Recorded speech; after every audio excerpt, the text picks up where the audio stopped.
All right, episode 5.5 of the show. I haven't named it yet, but I'll just call it the show for now.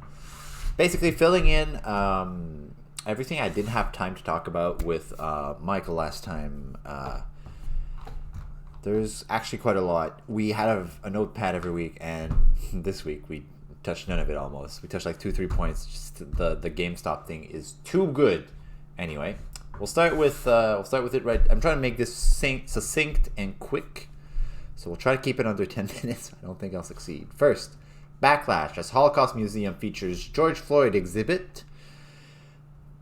Why would you? Anyway, the way I'm going to do this is I have about 10 stories. They're chronological. So these are not just last week, but like stories that I missed that I just didn't include earlier. This one is the oldest, 22nd of November, so a while ago. We'll start reading this. In a shocking parallel, a Florida-based Holocaust museum now features an exhibit commemorating George Floyd. Oh, there it is. This is the look of a hurt father. All love and respect. Oh my lord. Who died after being restrained by Minneapolis police officers in May and whose death set off a series of violent riots throughout the U.S. In a tribute to Floyd, the Holocaust Memorial Resource and Education Center introduced a new exhibit earlier this month titled Uprooting Prejudice, Face of Change. The exhibit is intended to showcase significant events in history and how they are relevant to us today. In the wake of George Floyd's murder, we felt that it was important to bring the meaning of the aftermath to our museum, the museum site states. Come face to face with stunning images and So why would you put like a current event non-Jewish person in a Jewish museum? It makes no sense to me. If you look at it from outside, if you look at it from the perspective I just read, actually, we're gonna do a book about it. Oh my god, what's the book? The Calling of the American Mind by Jonathan Haidt and George, I forgot his other name, but it's basically talks about the ideology behind all this nonsense coming out of, well, everywhere now, but university, most academia started there, and it's a virtue signal. Basically, it's a way of saying, we agree with the cultural movement that's going on for this museum. Oh man, I don't want to get into Jews, but SJWs have a weird relationship or view of them, I find. Or anyway, I'll do a video about that, not on YouTube, someday, about the perception of many different political groups against Jews or for Jews. Or it's just weird. They're just people. We'll leave them alone. Second story. Well, were we done? There was some backlash. There was a lot of backlash. So, to align Floyd's tragic death, which was tragic, his death was horrendous. It's just, why would you put it in a Jewish museum? Put it in his own museum or another museum. To align Floyd's tragic death with the massacre of 6 million Jews, it's hugely insensitive, he's added. But it's also political. Yes, it is. It positions police as Nazis. Oh, I said the N-word. Oh. As Nazis. Awful decision. Unbelievable. The Holocaust Museum in Matland, Florida has added George Floyd's section. To align Floyd's tragic death with the massacre of 6 million Jews is hugely insensitive, but it's also political. It positions police as not. Yeah. So Martin Dobney, the guy that said that, I'm assuming he is someone related to the museum, or a Jew at least. Somebody else is, yeah. Second story. Dutch Prime Minister Mark Rutte and his entire cabinet resign over child welfare scandal. So this is January 15th. About 3 weeks ago, I think, now. And let's read. It's I kind of I know nothing. I know nothing about Dutch politics, but I found this story pretty interesting because it kind of stood out. The whole, it's like, if it's freaking our Justin Trudeau just, and the whole cabinet just resign. Basically what everybody wants. We are of one mind that if the whole system has failed, we must all take responsibility. And that has led to the conclusion that I've just offered the king the resignation of the entire cabinet, Ruth said. I guess they're a constitutional monarchy or something like that. The move was seen as largely symbolic. Ruth's government will remain in office in a caretaker mode until a new coalition is formed after a March 17th election. Oh. It was largely symbolic. So, March 17th. Yeah. This is January. So that's a month. That's 2 months. I mean, yeah, that's kind of symbolic, but it's still 2 months. I mean, he resigned. Like, give him some credit, I guess. The resignation brings an end to a decade in office for Ruth, although his party is expected to win the election, putting him first in line to begin talks to form the next government. What? If he succeeds in forming a new coalition, Ruth would most likely again become prime minister. Okay. So this is probably a political play. That's why he's smiling. Okay.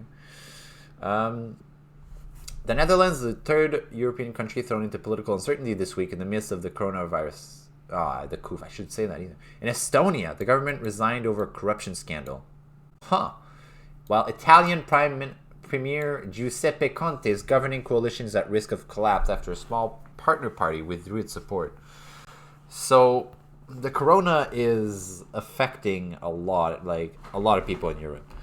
People in the EU are not having a good time right now, especially with the vaccine. Like the UK got contracts right after Brexit for vaccines from companies, I think, in Germany or France, one of the two. And now the EU is like, give us those. And the company's like, well, no, we want to honor our contract with the UK. The EU is like sulking. Oh, wow. Ruth said earlier this week that his government would be able to keep taking tough policy decisions in the battle against coronavirus, even if it were in caretaker mode. Okay. The Netherlands is in a tough lockdown until at least Feb 9, and the government is considering imposing an overnight curfew amid fears about new, more contagious variants of the virus. To the Netherlands, I say, our struggle against the coronavirus will continue. Great. So he's still there. Weird. Like, resign. Did he actually resign? What did he actually do? Because he's still, like, in power. What? Let's go to the end. It's important for me. It is the government acknowledging we have made a mistake and we are taking responsibility because it's quite something what happened to us. Let me try to see. Yeah, it doesn't say actually. Oh yeah. There we go. On Thursday, there's a story. On Thursday, the leader of the Dutch opposition Labour Party stepped down because he was Minister of Social Affairs in a governing coalition led by Ruth when the country's tax office implemented a tough policy on tracking down fraud with child welfare. So he was involved with... You did a policy tracking down child welfare, and he put further pressure on... Oh, I remember this. Many wrongfully accused parents were plunged into debt when tax officials demanded repayments of payments. The government has in the past apologized for the tax office method and in March earmarked 500 million euros. Wow. To compensate more than 20,000 parents. One of those parents waited near Parliament as the cabinet met and said she wanted it to resign. Oh, okay, that's what she said. We have made a mistake. Okay. Yeah, well, that's what they did. Let's go to New York. Okay, we're back in last week now. 26th January. Man beaten and stripped in vicious broad daylight New York attack. It's a gang member to 43 arrests. So, obviously, I'm not going to play the video, but just like, look at that. Like, freaking ton of people just in broad daylight. There's the reason they stole his pants, underwear, and shoes. Like, apparently this was gang related, but the thing is, it's becoming so dangerous just in broad daylight. Like, they're not even afraid like to do that because they've defunded the police and they're overworked and overwhelmed, and people are quitting now because of the nobody supports them after what they did. And like, oh, like if this keeps happening, then it's gonna get worse is what I mean. Like, this is gonna keep happening. Big cities. Next story. Biden orders Department of Justice to phase out contracts with private prisons. Oh, okay. January 27th. You know what? This one caught me off guard.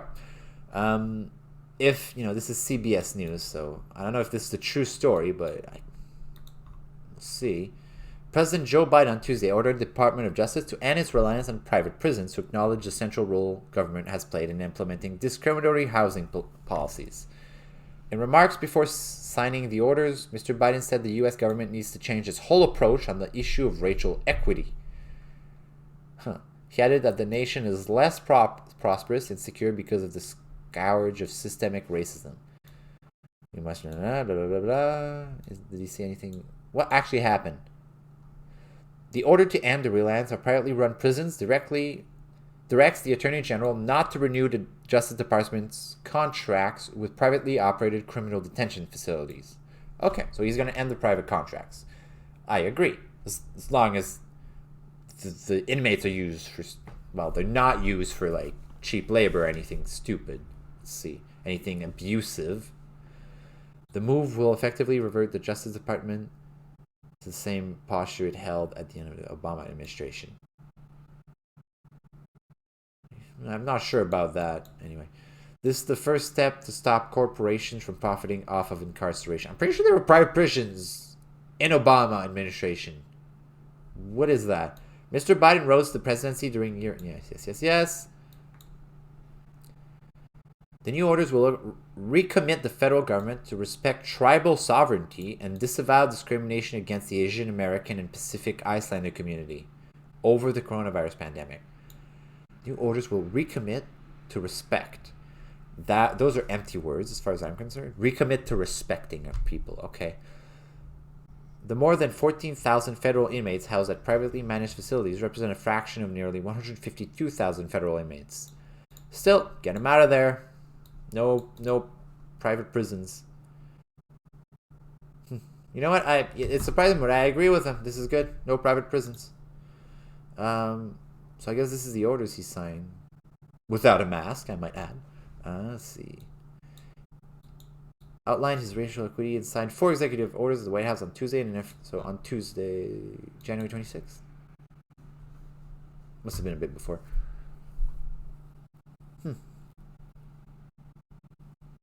Oh yeah, that's when he undid the ban on racial sensitivity training and abolished the 1776 commission. So, oh well, that's all effed. So moving to Canada now.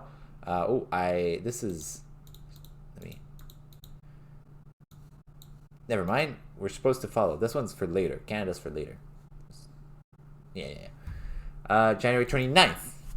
Getting very close. Tucker Carlson reports DOJ hired ex-business partner of Hunter Biden, criminal defense attorney. So basically, Hunter Biden right now is under tremendous investigation. I think he's under more than one investigation from the Department of Justice. The guy that is heading the investigation into Hunter Biden was connected to Hunter Biden. Can you believe it? Can you believe it? Fox News, let's read. Host Tucker Carlson reported a former business partner of Hunter Biden's criminal defense attorney has been picked as a top Justice Department official. Oh, would you look at that? It's already been revealed that Nicholas McQuaid, former federal prosecutor, was picked as acting chief of Justice Department's criminal division. Hunter Biden confirmed in early December after his father won the 2020 election that he was under federal investigation. Whoo! Carlson also said on his show Friday night that, and we're taking Carlson's word for it, but supposedly they do a good job. I don't know. I probably shouldn't, honestly. That McQuaid worked with Christopher Clark as partners at Latam and Watkins and worked on cases together right until McQuaid took the job at the Justice Department. Can you believe it? On January 21 of this year, the same day Nicholas McQuaid was featured in the Justice Department press release, Latham and Watkins filed a motion in court to withdraw McQuaid as an attorney in a case he was working on. So that means Joe Biden put at the head of the criminal divisions the partner of the guy his son had hired to defend him against the criminal division. Whoa. Yeah. Oh, they reached out and the Department of Justice refused to comment. No, they refused to say whether McQuaid would recuse himself. Okay. For matters involving Hunter Biden and his former partner. It's all pretty amazing. Another reminder that's a lot going on within the Biden family. Indeed, they have a wide grasp. You know, Biden's grasps extend on both sides of America, like that reporter said at the pond. Embracing America and snipping it a little bit. Moving on. Next day, Donald Trump's entire legal team quits week before impeachment trial. Sources. The team led by Butch Bowser has walked away. All 5 of Trump's impeachment lawyers, who were expected to represent former President Donald Trump, had called it quits, sources told ABC News. Sources told. The team led South Carolina, but it's true they resigned. Led by South Carolina lawyer Butch Bowers, resigned in part because disagreements over how to mount Trump's defense. I can't believe that, actually. The sources said the lawyers had planned to argue that the constitutionality of holding a trial, given that Trump is now a former president. Seems valid. The disagreement over strategy varied, sources told. But Trump wanted his team to argue that there was election fraud. While the lawyers and some top advisors to the former president wanted to focus remain on the constitutionality of a trial when the president is no longer in office. A source close to the former president, are you kidding me, described the change as mutual decision between the parties. So an amicable walk away, if you would.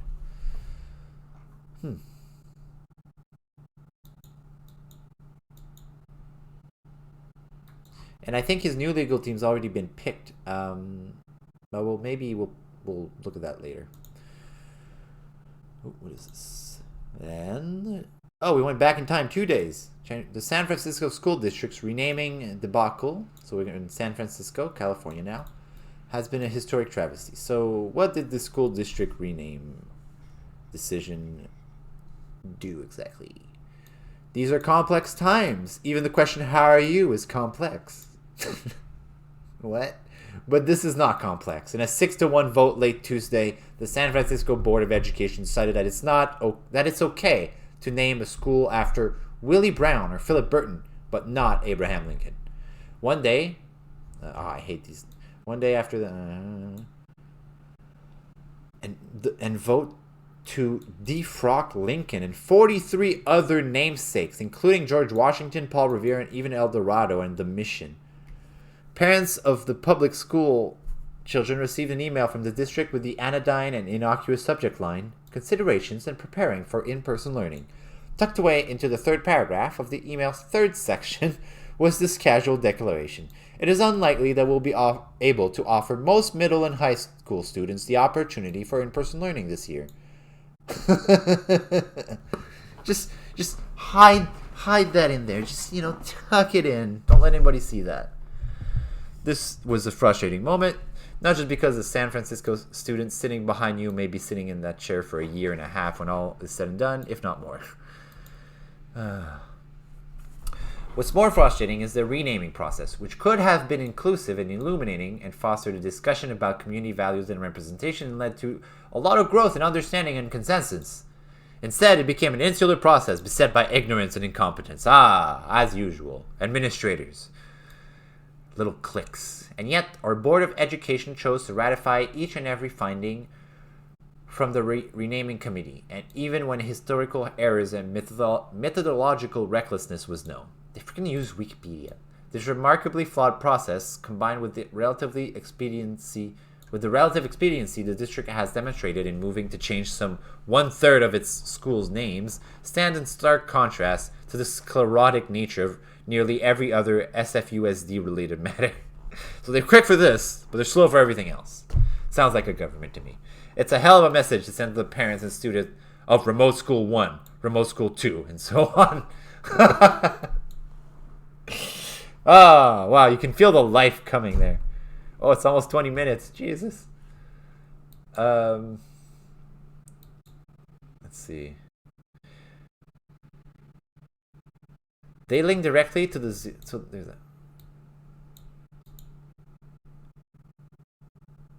Okay, so they link directly to the Zoom meetings of the renaming committee and to its spreadsheet, where the Wikipedia entries justifying the committee's actions are cited. So we don't need to take their word for it. We can view the source material and we can do our own subsequent research. So regardless of the political bent of the families of San Francisco, we can know that while reading out Wikipedia entry on the beliefs of 19th century poet and diplomat James Russell Lowe, a committee member stated that he did not want black people to vote. In point of fact, the scholarly biography of the high school's namesake states that he unequivocally advocated giving the ballots to the recently freed slaves. What the like the guy just said that. He just made it up. The committee member, okay. The citation provided to justify the striking of Paul Revere's name from a K-8 school was a top 10 list from the History Channel's website. The articles note Revere was a court-martial for alleged cowardice and insubordination following the disastrous Penobscot expedition against the British in 1779. During a back-and-forth renaming committee meeting, however, the ignominious Revolutionary War military defeat was, by some alchemy, tied to the reconquest of the Indians, which was partially attributed to Revere. What? This is a telephone-like invention of fact. Telephone game-like inventions of fact. It never happened. They just made it up. Again, just nonsense. Emotion-driven, completely. Alright, let's go to Burma. All super far away. I think it's in Burma. So Myanmar State TV said on Monday that the military was taking control of the country for 1 year, while reports said that many of the country's senior politicians, including Suu Kyi, had been detained. So there was a coup. And Biden just, I don't think he said anything. It's just, that's inspires confidence. So the military, it was bloodless, I think. Myo Newt, the spokesman for the governing National League for Democracy, said earlier on Monday that Aung San Suu Kyi, the president, Win Myint, and other leaders have been taken in the early hours of the morning. So they got her. They're holding her. That's unfortunate. I mean, the U.S.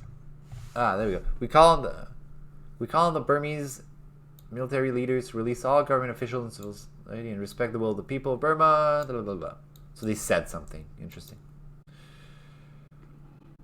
In other news, the COVID vaccine, you need to, it doesn't protect you from COVID, apparently. Let's see. Congressman tests positive for COVID-19 after receiving second dose of COVID vaccine. So, guy gets his first shot, because it's a 2-dose thing, of COVID, and he's negative, and he gets his second shot, and he's negative, and he goes home, and he's positive. How does that inspire any amount of confidence? This is disgusting. Congressman Stephen Lynch, a Democrat from Massachusetts, tested positive for COVID-19 on Friday after receiving the second dose of the Pfizer vaccine earlier this month. There we go. Lynch is one of several members of Congress who have tested positive for the virus in recent weeks. Yeah, but he's tested positive after having the vaccine. So what's the point? Congressman Lynch had received a second dose and subsequently received a negative COVID-19 test prior to attending President Biden's inauguration. Lol, said Molly Rose Tarpe, his communications director. Lynch's communication director, damn. While Mr. Lynch remains asymptomatic and feels fine, he will self-quarantine. Yeah. Amazing. 4 days ago, why are there protests in Europe? So, first it was the Netherlands. On Saturday, Netherlands began its first nighttime curfew in the pandemic, said to be the country's first since World War II. Bars and restaurants have remained closed since October, and schools and non-essential shops closed in December. Under the curfew rules, until Feb 9, no one is allowed to leave home between 9 p.m. and 4:30 a.m. It's a fine of 95 euros. Oh, it's not like here, which is like minimum $2,000. Oh my lord. Or I think it's 1,000 maybe. It's still too much. Saturday evening, protesters set afire a COVID-19 testing center in the northern fishing town of Urk. And many hurled stones and fireworks at police. Ugh, that's not good. Be peaceful, guys. Danish Health Minister Hugo de Jong described the incident as going beyond all limits. Come on. And local municipal officials called it not only unacceptable, but also a slap in the face. Wake up! It is a slap in the face, especially for local health authority staff who do all they can at the test center to help people from Urk. It's because you won't listen. Banning all the concerned people. What will happen here? Let's go to Russia now. February 2nd, which is... was that today? I'm so out of the loop. What day are we? The 3rd. No, it was yesterday. So yesterday, a court on... yesterday, sentenced Russian opposition leader Alexei Navalny to more than 2 years in prison since his return from Germany last month after an assassination attempt in Russia. He almost got poisoned to death, and now he's in jail. Tens of thousands have taken to the street to protest his detention. Special correspondent Stuart Smith reports from Moscow. That's... yeah. After a trial which he and his campaign team called politically motivated, the Kremlin's most vehement critic is heading back behind bars. It's the outcome his supporters have been trying hard to prevent. Last weekend, residents of over 100 towns gathered for a second round of protests. Wow. 20-year-old Christina is among those who want change. Vlad Putin has been in power for her whole life. Jesus. That's crazy. And finally, the last story. Canada. Oh, Canada. Ban all the Proud Boys. Yeah, they've banned all the Proud Boys. If I get copyrighted for that song, that's hilarious. Canada designates Proud Boys as a banned terrorist group. So they're now banned and a terrorist group. I don't know how they banned them, but Canada on Wednesday described far-right Proud Boys as a serious and growing threat. They're not. And designated the movement as a banned terrorist organization. Founded in 2016 and present in Canada, the U.S. and other countries, Proud Boys played a pivotal role in the insurrection at the deadly U.S. Capitol on January 6th, the Public Safety Ministry said in a statement. It is, according to the Canadian government, a neo-fascist organization that engages in political violence. Bold claim, and whose members espouse misogynistic, Islamophobic, anti-Semitic, anti-immigrant, or white supremacist ideologies. My lord, all of them. It has to go. It has to stick, right? Like, use all of them. One of them is going to stick. No, none of them. None of them stick. Public Safety Minister Bill Blair told a news conference members represent a serious and growing threat to Canadian society. Three other ideologically motivated violent extremist groups, Atomwaffen Division, the Base, and Russian Imperial Movement, were also added to Canada's list of banned terrorist groups. I know nothing about those. Which was created on September 11, 2001, bless their souls, attack in the United States. Each is believed to have knowingly participated in or facilitated a terrorist activity, the ministry said. The frickin' leader of the Proud Boys is the federal informant. Like, are you serious? Anyways, that was it for today. So, I was hoping to make it more succinct, but it's a half freaking hour. I guess somebody put this in the background and, well, you do something. That was the news, and we'll be caught up on another show probably next Monday or Tuesday, which will be on the 8th or 9th of February. Good night.